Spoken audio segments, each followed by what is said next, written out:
छत्रपती संभाजी महाराज की जय. आज आम्ही जरंगे पाटलांचे या आदेशाप्रमाणे चौघांनी आम्ही अर्ज भरले होते उमेदवारीसाठी कराड दक्षिण आणि त्यांच्याच आदेशाप्रमाणे आम्ही अर्जही काढून घेतले.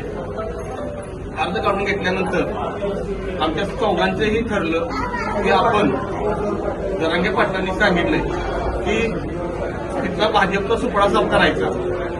माझ्या सुपडा साफ करायचा म्हटल्यानंतर मग निवडून कोणाला द्यायचं. तर मग पहिल्यांदा जे फडणवीसनी आम्हाला जे आरक्षण बाबांनी दिलेलं होतं ते आरक्षण फडणवीसनी घालवलं त्यांच्या ह्याच्यामध्ये. त्याच्यामुळं बाबांनी पहिलं आरक्षण आम्हाला दिलं होतं. त्या आरक्षणामुळे आम्ही त्यांना पाठिंबा द्यायचं असं सर्वांनी मिळून ठरवलेलं आहे. आणि असा उमेदवार निवडून आला पाहिजे आणि त्यासाठी आम्ही हा पाठिंबा देत आहोत आमच्या ह्या चारही उमेदवारांतर्फे. नमस्कार, जय शिवराय.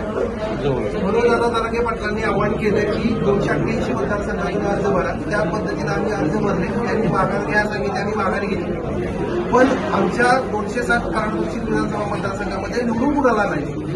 कारण देवेंद्र फडणवीसचा चेला चपाटा रोज काहीतरी करतोय आणि जातीमध्ये भांडणं लागली. आणि जे काही गावगाड्यामध्ये पुण्या गोविंदांना राहणारा तरुण आहे तो एकमेकांची घसरून धरवला. मग या ज्या नीच प्रवृत्तीला कुठेतरी आळा बसावा आणि ते जे काही कमळ आहे ते महाराष्ट्राच्या हद्दपार करण्यासाठी एक चांगलं नेतृत्व महाराष्ट्राला द्यावं यासाठी आम्ही त्यांना पाठिंबा देतो.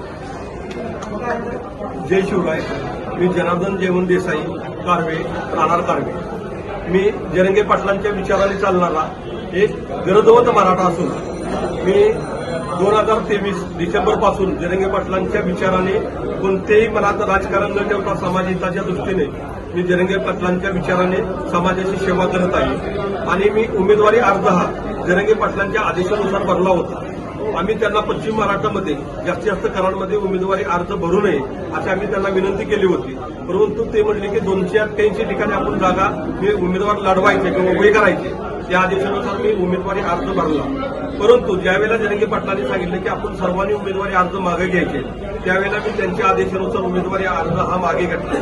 मी कोणता नेतवण्यासाठी अर्ज भरला नव्हता. तर मी जरंगे पाटलांच्या विचाराने चालणारा हे कार्यकर्ता असल्यामुळे त्यांचा आदेश म्हणून मी उमेदवारी अर्ज भरलेला होता. आणि आता अर्ज मागे घेतला तर आता पाठिंबा कोणाला द्यायचा. तर आम्हाला पाठिंबा देताना मी पहिला विचार केला की ज्या सरकारने जे आमच्या मराठा समाजाच्या उपोषणासाठी आंतरवालीमध्ये जे आंदोलन केलं किंवा उपोषण केलं त्याला लाठीचार्ज करून आया बहिणींची डोकी फोडली, त्यांना गोळीबार केला, त्या सरकारच्या विरोधात म्हणजे भाजप सरकारच्या विरोधात आपल्याला काही केलं तर समाजामध्ये जनजागृती करायला लागेल. आणि भाजपचा संपूर्ण सुपडा साफ कराड दक्षिणमध्ये करण्यासाठी आणि मराठा समाजाला 2014 मध्ये पहिले आरक्षण ज्या बिरतोड बाबांनी दिले त्यांना एक पाठिंबा द्यायचा म्हणून आज आम्ही सर्व चारही उमेदवार एकत्र येऊन बाबांना निवडून आणण्यासाठी त्यांच्या पाठीशी विनाअट कोणतेही आमिषाला किंवा दबावाला बळी न पडता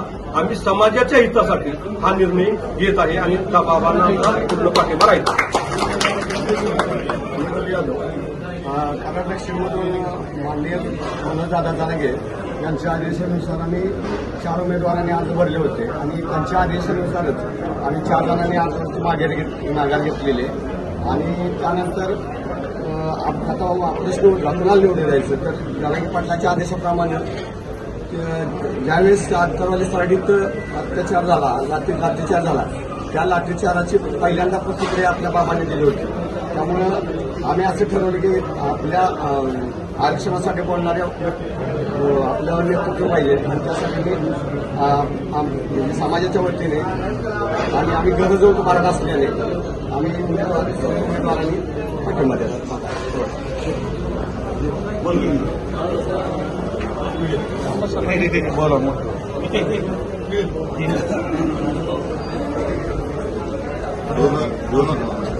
मी कुराडे तालुका कराड.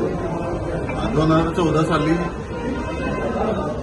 मान्य बाबांनी पहिल्यांदा मराठा समाजाला आरक्षण दिलं होतं आणि ते आरक्षण कोर्टात टिकलं नाही आणि त्याचीच कॉपी म्हणून परत 2018 मध्ये देवेंद्र फडणवीसांनी पण तसंच आरक्षण दिलं. पण त्या आरक्षणामध्ये देत असताना ज्या काही त्रुटी कोर्टानं काढल्या होत्या तर त्याच्यामध्ये दुरुस्ती न करता तसंच दिल्यामुळे ते पण परत रद्द झालं.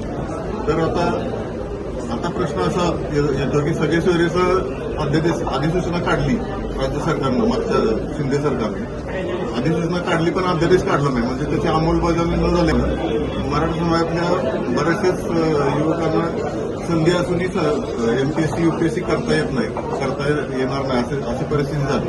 तर त्या अधिसूचनेचे अध्यादेशामध्ये रूपांतर करण्यासाठी नवीन सरकार ज्यावेळेस स्थापन होईल त्यावेळेस बाबांनी लक्ष घालावं यासाठी मराठा समाजाचा एक प्रश्न म्हणून आणि गरजवंत मराठ्यांचा पाठिंबा म्हणून आम्ही सगळेजणच बाबांना पाठिंबा देतोय.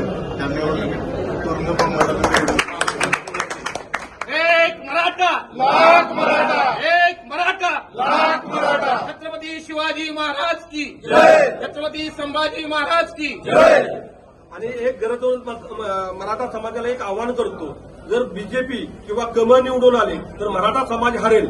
आणि मराठा समाज जर हरून द्यायचा नसेल, मराठा समाज जर जिंकवायचा असेल आणि मराठा समाजाची एकी जर अशीच ठेवायची असेल तर बीजेपीच्या इथल्या उमेदवाराला हरवलं पाहिजे आणि पृथ्वीराज बाबांना बहुमताने निवडून आणले पाहिजे. हे मी पूर्ण विश्वासाने सांगतो. पृथ्वीराज बाबांचा विजय असो.